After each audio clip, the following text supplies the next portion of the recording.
So this video was actually going to be about how excuses are completely irrelevant. Instead of telling people your excuses on why you can't do something, you should start asking them if they can think of any ways that could make it easier to overcome that excuse and help you reach your goal.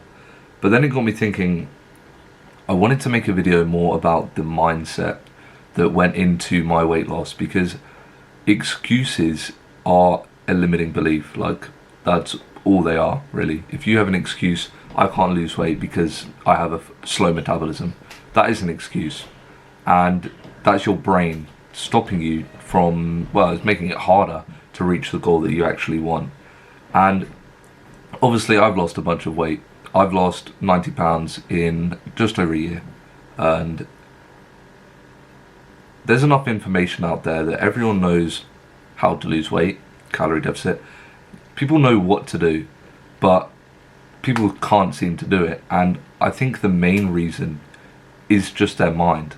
The mindset behind weight loss is not something I see a lot of coaches talk about, mainly because they haven't lost a significant amount of weight. There's a humongous difference between going from slightly fat, which I'm sure a lot of you watching this, when you see these people have a drastic weight loss and they've gone from slightly fluffier abs to absolutely shredded, you wish you could look like the first photo, because I was the exact same. I remember looking at these people who their befores was my dream after. I used to think, they're so lucky, like they've got a great base. I wish I could look like that. That was my end result. And that was a limiting belief of mine, because the only reason I wish I could have looked like that was because, one, it looked better than I currently, it looked better than I was. Like, it looked better than when I was 110 kilo fat. Like, you know, I hated how I looked.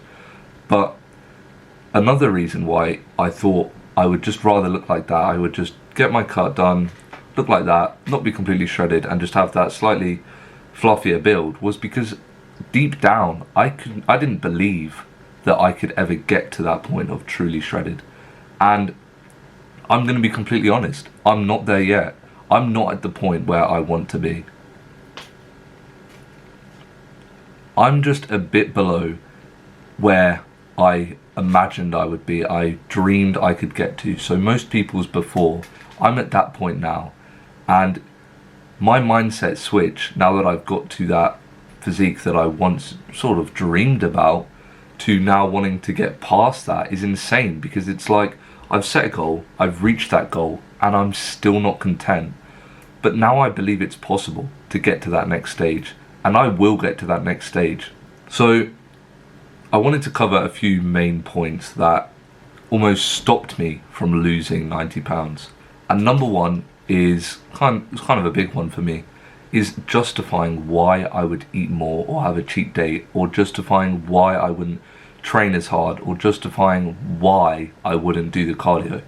And your brain is looking for reasons to take the easy way out. Every single day it's looking for reasons, like, you didn't go to the gym today. Why? Because you're tired. That's a good reason. If you can find a good enough reason to get out of doing the thing that you know you should be doing, you will most likely take that reason, because it makes you feel better. It cushions the blow of your shortcomings, to be honest. And I was the exact same. So on days where I'd overeat, I used to tell myself, oh no, it's fine, because I didn't want to lose any muscle. I didn't want to lose weight too quickly and ruin my health. But deep down, I knew that wasn't true, because my diet was fine. I ate enough to the point where I wasn't really going to lose much muscle. And let me just say, this is the second half of my diet. The first half, I definitely did lose a lot of muscle, because I was pretty much starving myself. But we learn from those mistakes, and I learned from those mistakes. And going through it firsthand is like the best way to learn through something. It is the best way to learn from something, I mean. And that reason made a lot of sense to me, because obviously I didn't want to lose any muscle. Whereas it was just an easy way out. It was just an excuse. I just didn't want to diet. I just wanted to eat a bunch of food, because that's, you know, what I like doing. But I knew I shouldn't have. And I would have felt awful if I didn't have these excuses. And that's basically you lying to yourself. And it was me lying to myself. Me skipping out on cardio because I did some yesterday, or I trained enough at the gym, like I trained hard enough at the gym. Me not training hard enough because I didn't want to exert enough energy, which would make me hungrier and then potentially make me eat more. These were all excuses I would make to myself to make myself feel better for not sticking to the plan that I knew would get me to where I want to be. So what change did I make? Well, there's one thing I can say to you, and that's you need to be honest with yourself. No one is going to judge you more than yourself. So if you start being honest with yourself and knock the ego, get rid of the ego, realize that you're actually bad at what you're doing, realize that you're not where you want to be, realize that if you lie to yourself, there's literally no point, because no one's going to care. No one cares that you're lying to yourself. You shouldn't care that you're bad at something. Like, you shouldn't care that you're messed up on your diet and then try and lie to yourself and justify an excuse why. You just need to be honest with yourself. Say, for example, I will be honest, I had a massive cheat day last week, and normally I would have just been like, oh well, it's fine, like maybe I'll gain a bit of size, I'll have a good session in the next day. But now that I am just being honest with myself, I knew that that was bad. I knew that I would have gained weight. So I didn't crash my calories to zero, which I know a lot of people do. That's awful. If that was what you were meant to do, you should be doing that every single day. Your plan should work regardless if you messed up the day before or not. So I just got back to my plan. I ate my meals that I knew I should be eating, but I did do a little bit extra more cardio. I did an extra 20 minutes on the incline treadmill. Nothing drastic, but weight loss isn't going to be a fast process. Obviously you can do things to speed it up, but you need to be patient with it. It's going to take time, but the same way you didn't gain all your weight overnight, you're not going to lose it overnight. You need to not enjoy the process. You don't need to enjoy dieting like a lot of people want you to believe, but you can definitely make it a lot more sustainable. But then you do also need to realize that it won't be forever. When you get to that end weight, your lifestyle change will be forever. Like, you should be eating healthy, but you're going to be able to eat more.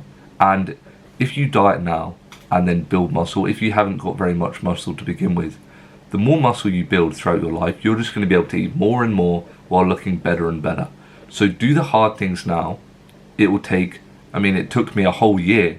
So I can't even say, oh, but you can't even say to me, oh, but it only took you 3 months, like I'm going to have to cut for a year.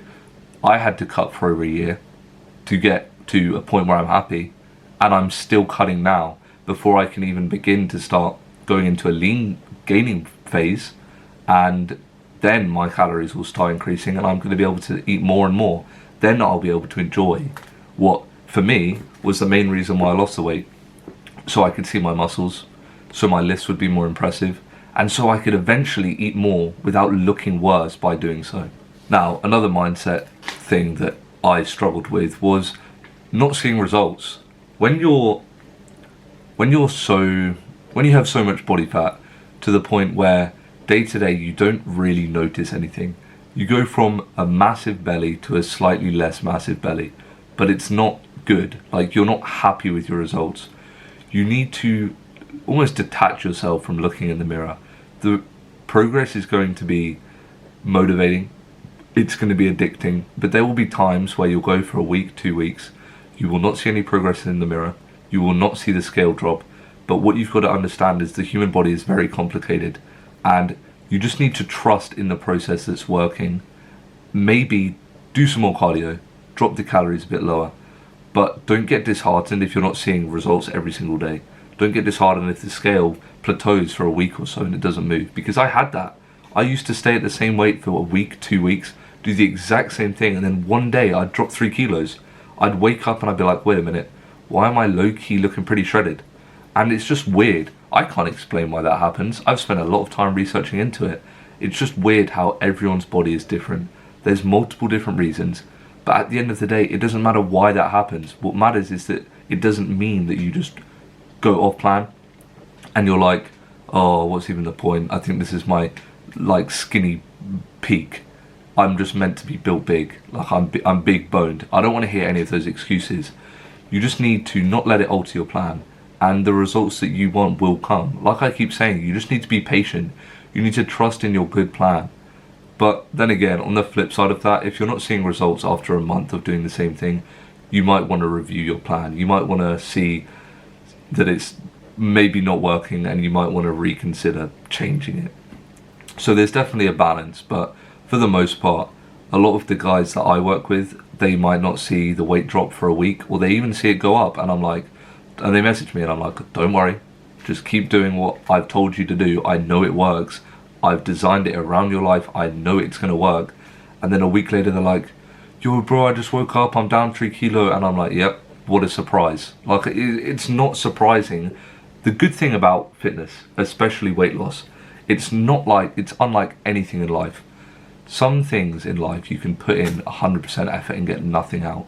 Whereas with fitness and weight loss, if you do these things, if you eat in a calorie deficit, if you do some cardio, if you train in the gym, if you eat enough protein, you will lose fat, you will build muscle. That's fact. That will happen, which is why I love it so much. You put more effort in, you get more results, and those results are guaranteed. The output is a direct correlation to your input. And the last thing I wanted to touch on, which I did make a video about on my Instagram page, but it's knowing when to stop. I used to tell myself that my cut would be done, like I'd have a month left. Like, there's no way I wouldn't be done in a month. A month would go by, I'd still not be happy with where I'm at. But it's like, one, you have so much more weight to lose than you think you do. Like, when you get to the point and you've lost, like me, I've lost fucking 90 pounds and I'm still not shredded. I still need to lose probably another 10, 20 pounds to get to a point where I'm happy with, a point where I want to go, and then I can take a well-deserved break, well-deserved gaining phase.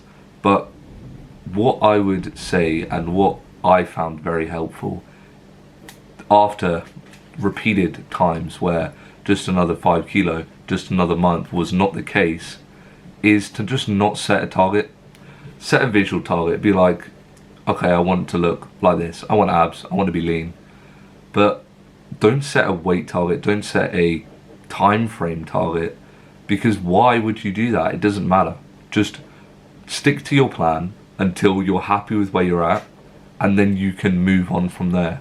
The time frame is irrelevant. Sure, you can have a rough idea of when it's going to be done, but it's dangerous if you don't really know what you're doing and you don't really have an idea or the knowledge to know when it is you're going to be done, or how much weight you actually have to lose. Because, I mean, I experienced this firsthand. When you get to that target or that time that you're expecting to be done and you're not there, it's quite disheartening, and it almost threw me off the plan a couple of times. I thought, oh well, okay, well, like, what's the point? That what the point mindset is pointless. It's the worst thing you can have. If you mess up one day, just get back on track the next day. If you spilt a little bit of water from your cup, you wouldn't tip the whole cup over. If you crashed your car and you dented, I don't know, the bonnet, you wouldn't blow up your whole car, would you? Don't let a minor setback just destroy the whole entirety of your progress, and just let it throw your plan completely out the window. But yeah, that's a little bit of an insight on a few tips on mindset that I thought would be helpful. If you want to see another one of these videos, I'll have a think on what else I can think would be beneficial to share that I found helped me. If you have any questions, feel free to message me on Instagram. If you're looking for more accountability, book a call with me. We can talk about your goals. The link to my Calendly is in my YouTube bio, or you can message me on Instagram. And yeah, I'll catch you in the next one. Peace.